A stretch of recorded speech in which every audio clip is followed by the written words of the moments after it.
Steel made of stone.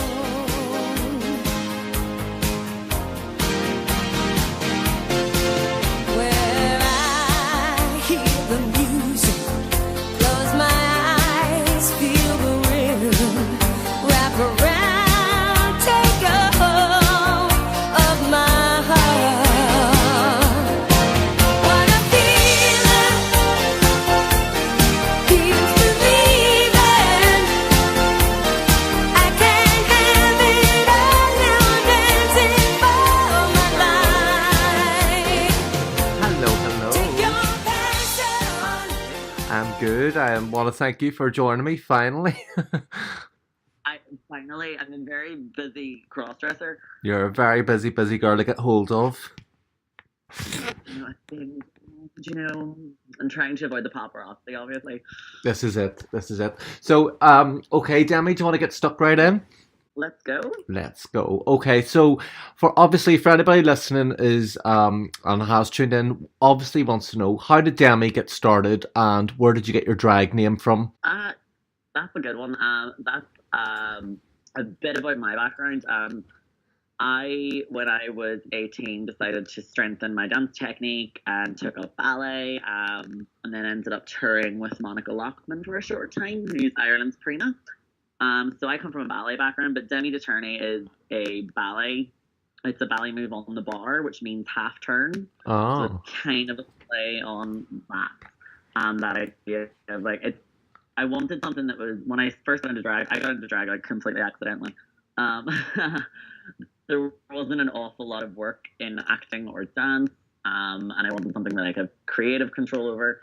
And I did a musical where I was in drag, and someone kind of approached me and was like, you could probably make a lot of money if you did that as a career. And then that happened. But the name was, I wanted something, when I was creating the character, I wanted something that was going to be, that sounded elegant and pageant-like and fancy, but still had a pun name to it. And then the idea that it means half turn was kind of the joke. Okay. Because I'm still a man. Yeah. And so how long have you been at it then, or is that quite new to you? It's new enough. It's just over a year. I am but a baby, a toddler drag queen. It wasn't a particularly difficult transition because I've been doing theatre since I was about 4, and booked my first professional acting job when I was about 10.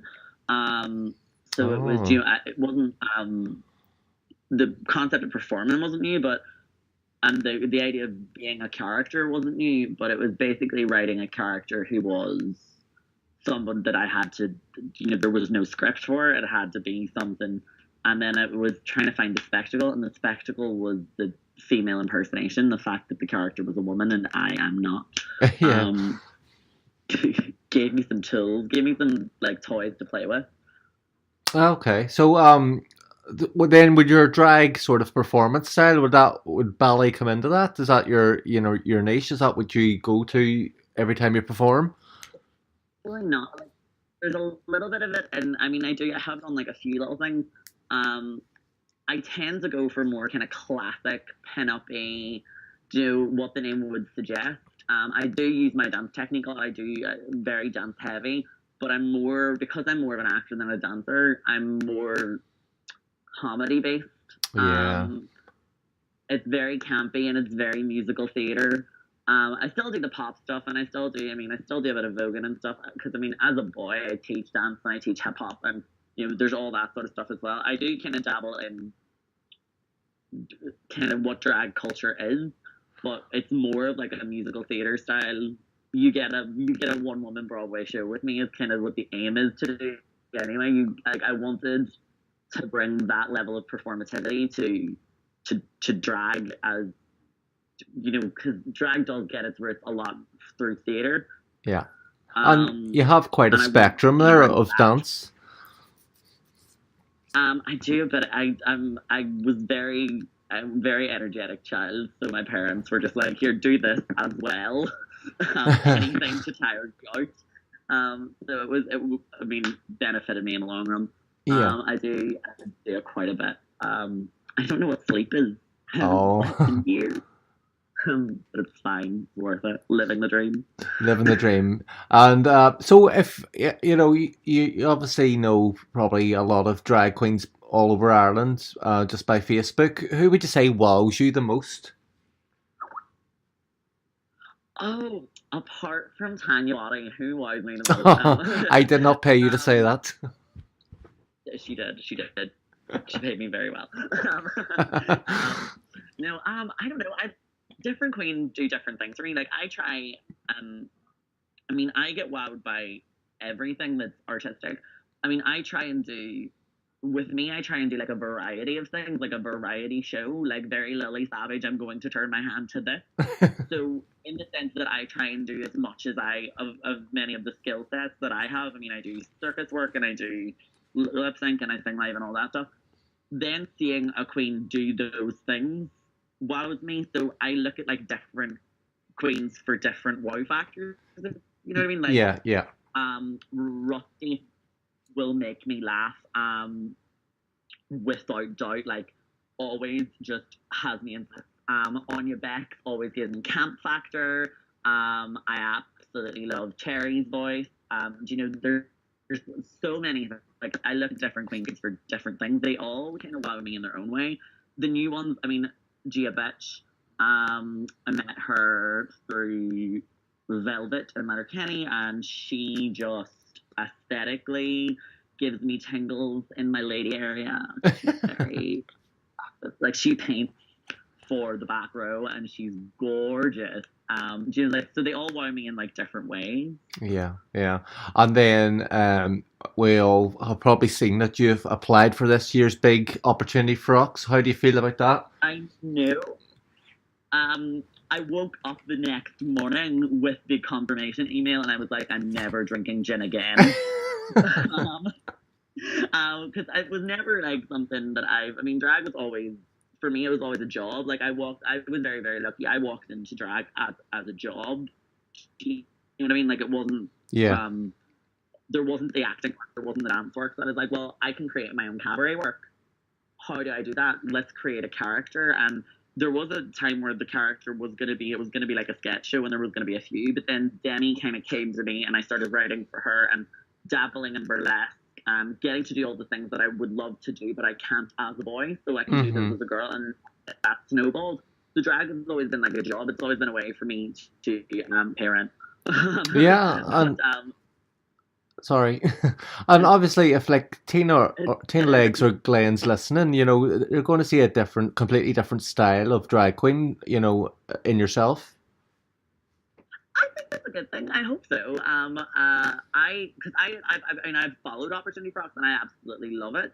So then I was like, what happened was I was drunk one night and it was Rusty and just it's all her fault, the bitch.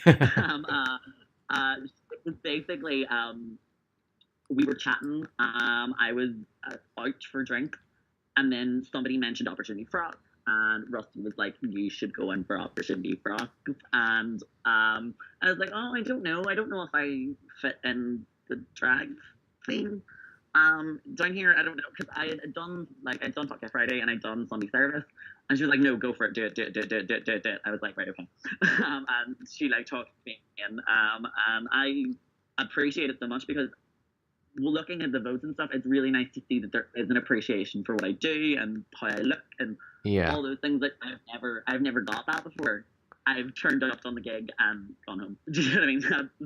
And obviously That's, with Rusty's back, and like she won it the very first time it was in Belfast, you know. So if you got the first winner of Belfast backing you, you know. That's always good. That's always good. She's fab. So I do owe a lot to her. Like I have to say, she brought me down to Belfast and took my Belfast virginity away from me. But which was great because the crowd down there is so nice because there's not much of a scene in Derry at the moment. I'm working on a few things. I'm in talks to get my own show. So that's in talks, which is something I never would have expected this to be. I always expected this to be like, you know, cabaret night bookings, one-off things, and then that was it. But people really, it's actually irritating that people woman of You're the very 90s. fish. You're you've got that very youthful sort of what I would say is circular face. It's yes. It's a very. I am very like even as a boy, I have a very androgynous face, which means it's really really good because I don't have to do as much work like cutting in. Yeah. I contour my nose now. I change where my eyebrows are. I feminize things a little, yes, but it's not as much work as some people have to do. Where I do have a job. I have to say I do, and really that's hard to paint over, and it's very difficult as well because I'm a dancer, and when obviously acting and dancing and boy roles, they like you to look like a boy, so it's very hard to go to the gym and be muscly for boy roles, but also slim enough to be like, look at me, I'm a lady. Yeah. Yeah. It's a hard balance. It is. It's very, yeah, I know what you mean. Okay, so if you had to like arrange like a night out with Demi and you had to pick two of the Queens of Ireland, who would you pick for a good time out? Oh, good time out. Hmm.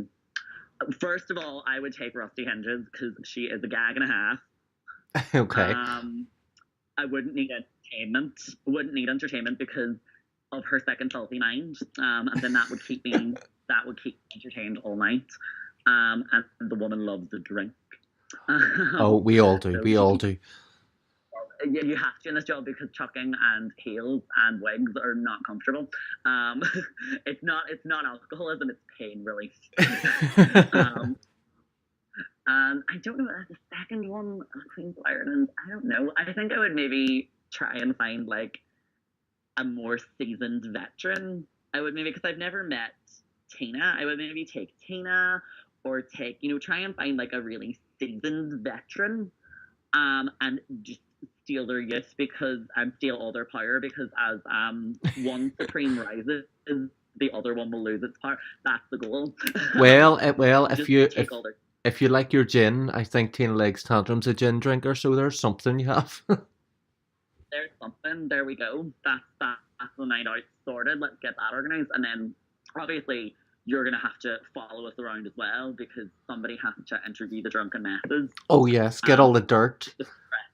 With all the dirt that's gone on that night. I wouldn't do such a thing. Lies and propaganda. So, have you ever had like a young like gay guy, and you're pretty young yourself, but like a young gay guy come up and say, "I would love to do drag." What advice would you give to someone that's just looking to get started? I have. There's a little baby queen in Derry who's just started. I think she's Mary Jane. And Cahill wanted to do his own songwriting and stuff, but use drag as a way of that. And I've given him some tips on kind of makeup, and because I grew up doing stage makeup anyway, so I wasn't that big of a jump. The only difference is I have to paint for a girl as opposed to for a boy, but it wasn't that big of a jump to learn. So I've given him a few tips and stuff, but I always just say find the only thing that I can ever give anybody advice, and it goes for drag, it goes for work, it goes for theatre, performance at all. Find what you're good at. Find your niche. Yeah. 100% expand outside that because you have to be versatile. You have to be able to do everything. But find what you're good at and find how to market it, and people will find you. Yeah. They'll fall in love with the fact that you're doing what you're good at and what you love, and they'll find you and they'll want you. If you try and emulate something that already exists, we don't need that because we've already got that already. So find yourself and find what you like to do. I love to do. I take inspiration from absolutely everywhere. And I think it's worked for me so far. I do lots of vintagey stuff, lots of Lucille Ball, Liza Minnelli, and then I mix it up with stuff from like stuff that you would see on RuPaul or stuff that you would see in the charts and things like that. I mix it up as much as I like to because I'm very eclectic in personality, and that's what works for me. Oh. So then, what works for you? Do you know what I mean? Exactly. And there's only one you, and no drag queen is ever the same. Well, some try to copy, but it's good to be yourself and give somebody an insight into who you are. Yeah, I mean, if you look at my show, you automatically. I got booked very recently for a really great gig, because I got to sing live, which I never get to do. I don't get to do. And I got booked for Queen's University's Musical Theatre Society. They had an event, their cabaret night, and they wanted me to, they basically saw me a Maverick, came up to me. I had done a tap number. They went, "You tap dance, you're obviously a musical theatre person. You did a musical theatre number to start." And I was like, "You're telling me things I know." "Yes." And they were like, "We're from Queens, we're the Musical Theatre Society, we have an event. Would you like to do it?" Oh. I was like, "Yes, no bother." And that opened a door there, which was lovely. So you can tell a lot about a person by what they choose to put on stage. I went for a kind of lip sync style, goofy Broadway number to open. I did a tap number, and they automatically went, "You're a musical theatre person," and they found me. Whereas if I had went on that stage and done what some other people do and just did Britney and a Madonna song and stuff that we've all seen 1,000 times before, they would never have copped on that I was a musical theatre person, that I have training in dance, and that I have, do you know what I mean? Exactly. And I would have met. So it benefits you to be yourself, because there's nobody else that can do it. And then I got to, obviously, because it was a musical theatre gig, I got to sing live, which was great. Oh, and how is your singing voice? Are you quite good? It's not. I passed my grade 8. Okay. I didn't do much more. But I like come from like classical singing and stuff as well, and classical musical theatre. So I kind of have to sing what's in my niche. I love jazz stuff. I will use any excuse that I can to get a live song in there somewhere. I tend to do a lot of comedy stuff. I love comedy music. I love patter songs. I love anything that requires you to have to breathe very, very quickly. So you would be very, very versatile, I would say. Versatile, me, yes, Jessica. But no, yeah, it is. I just like, I get bored very easily. I don't know if I'm versatile. I think I just like to dabble, like jack of all trades, master of not one of them. But I like to dabble. I mean, I love drag is my kind of alter ego's way of performing the things that I would love to perform, but I am a boy. So that's like one of the things that I would do there is I 9 times out of 10 will close on a burlesque number. I've always been fascinated with burlesque and pinup. So I can do that. You can't really do that as a boy. Well, you can, but I mean, nipple tassels on a boy doesn't have the same allure. It's not as glam. So like, there's things like that I would do, definitely. But it's a good one. I enjoy it. I do. Okay. I enjoy getting dabble and be versatile. Patent pending. I think that's it, Demi. Then I think we've covered pretty much about all we need to know. I want to thank you for joining me. Thank you for having me. It was delightful. And it was lovely to get to actually let people know what I do. Exactly. In some areas, I'm fairly new, so thank you very much for the opportunity. It's been lovely. I'm sure we will do lots more in the future together. We'll be 2 very lovely ladies, and we'll do very ladylike things. Yes, maybe absolutely. ladylike things. Okay, so thank you, and I will chat to you very soon. Chat to you soon, gorgeous. Okay, Thanks. bye. Bye-bye.